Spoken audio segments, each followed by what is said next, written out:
Lige pludselig så gik du fra at have, okay, kontoen den ser fin ud, til at hvis det her drop det ikke går godt, så er der problemer, ikke?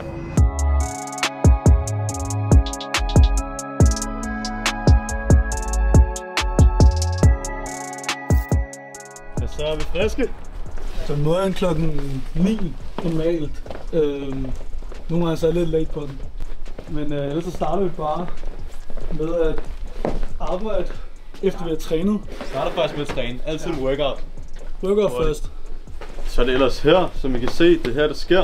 Det hele startede med, at vi endte sammen på handelsskolen, hvor vi gik i klasse sammen. Og inden da kendte vi ikke rigtig til hinanden. Men det viser så, at vi begge to havde ligesom den her vision om at gerne ville skabe sit eget og bygge noget fra bunden. Sepp havde erfaring med ligesom det inden for det visuelle og branding, og vi følte, at tøj kunne være en fed måde ligesom at sådan udtrykke sig igennem, både gennem branding, men også det slags tøj, man laver, og de personer, man kunne inddrage. Okay, så jeg sidder her på hvide bord. Jeg sidder for det meste og redigerer både videoer, billeder. Alt visuelt, det sidder her og bliver lavet. Herover alt det kedelige arbejdssker.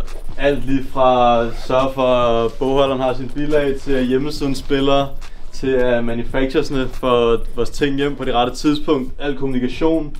Det er faktisk ikke engang fordi vi sådan har aftalt, at du laver det. Det er meget kommet naturligt. Ja, det er faktisk det er godt at finde, du ved, det er meget stor modpart af hinanden. Altså vi har været gode til at finde ting, som er helt forskellige fra hinanden, så man ikke, du ved, begge to er gode til at lave video, eller begge to er gode til det ene og andet. Fordi jeg havde også noget der, som organiserer alle de her ting og sådan noget. Så det er Jonas fucking god til bare at holde styr på, og der er styr på det. Forventningerne er jo, når du starter noget, så er det sådan, vi bygger det største brand. Men alligevel er forventningen også sådan, at du fatter ikke rigtig noget, så du laver bare alle mulige ting, fordi jeg sådan, okay, lad os lige prøve det her, fordi måske går det viralt. Nu kan du ikke lave det her, fordi det er mod brandets værdier-agtigt, sådan, så nu skal det hele give mening. Vi har jo pakkestationen herovre, labelprinter, det her, det sker. Så har vi tavlen her, hvor vi skriver alt op. Og så her bag det har vi faktisk vores lille hjemmelavede fotostudie. Det her vi tager produktbilleder, modelbilleder, alle de der ting. Ja, så vi lige droppet den her balaclava, blev sold out efter 30 minutter. Ja, det gik fedt, så nu skal vi bare på det største drop, vi nogensinde har haft. Ja. Det bliver spændende. Vi investeret det største beløb, vi nogensinde har gjort i et drop, og købt en masse hjem, fordi vi tænkte, at timingen var den rette. Men det er ikke bare at købe et produkt, og så sælge det. Hvis du vil noget visuelt, hvis du vil noget, som vi vil in-house, så bliver du også nødt til at investere i et dyrt kamera, fordi du vil have, at kvaliteten skal være bedre, end det var førhen. Og når du så er lidt, hvad kan man sige, jeg vil ikke sige naiv, men du ved, du tror på, at alt går godt, og måske ikke lige har styr på budgettet, og lige hiver fat i bogholderen, inden du køber nogle ting osv.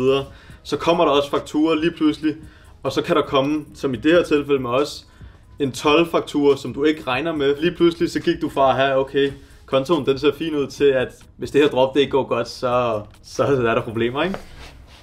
Okay, så det var faktisk det første lager, vi fik, eller sådan ting, hvor vi kunne putte ting ind i. Det var faktisk helt fyldt op til at starte med slingbags. Vi kunne godt mærke, okay, vi skal nok lige ekspandere lidt, altså der skal være lidt mere plads, ikke? Og så fik vi heldigvis nogle andre reoler her, ikke? Ja, Lalo Music blev faktisk lidt af en ting, lidt ud af det blå. Vi lavede nogle små musikvideoer for nogle af de modeller, vi har haft på shoot, som vi bare var blevet venner med, og så skød vi nogle ting for dem. Blandt andet Zulu, DN, Caps. Derefter der har vi egentlig bare set, at det format fungerede. Så lad os gøre det til en konkret ting, og ikke bare være så loose, det er bare min profil. Alt godt, der? Bum, der slår den, ikke? Men jeg tænker, i scene 1, der skal vi have, hvor du sådan står med ryggen til ovenpå. Du behøver ikke at snakke rykker lige til. Jeg kan se det i dine øjne, du kan lide det. Jeg kommer med min dreng, for jeg fucker ikke med dine. Hvad det er en movie, du behøver ikke at se det. I forhold til Drømmekollab, hvis det skulle være en musiker, så kunne det være rigtig varmt at lave noget med sådan en som Central C. Du ved, nogle af dem, hvor man virkelig bare får følelsen af, at man kender til deres historie, og man kender til vores historie, og synergierne er der. Altså, han er bare et oplagt bud, men der er jo, listen er lang. Hvis du virkelig manifesterer, at det kommer til at ske, så er det også en realitet. Spørgsmålet er bare, hvornår. Du må virkelig ikke stoppe, på grund af, at der er 1, 10 eller 1000 personer, der synes, at det du laver, det ikke er det rigtige, fordi at, altså i sidste ende, det er dig, dine drømme, så altså, hvem er folk til at sige det?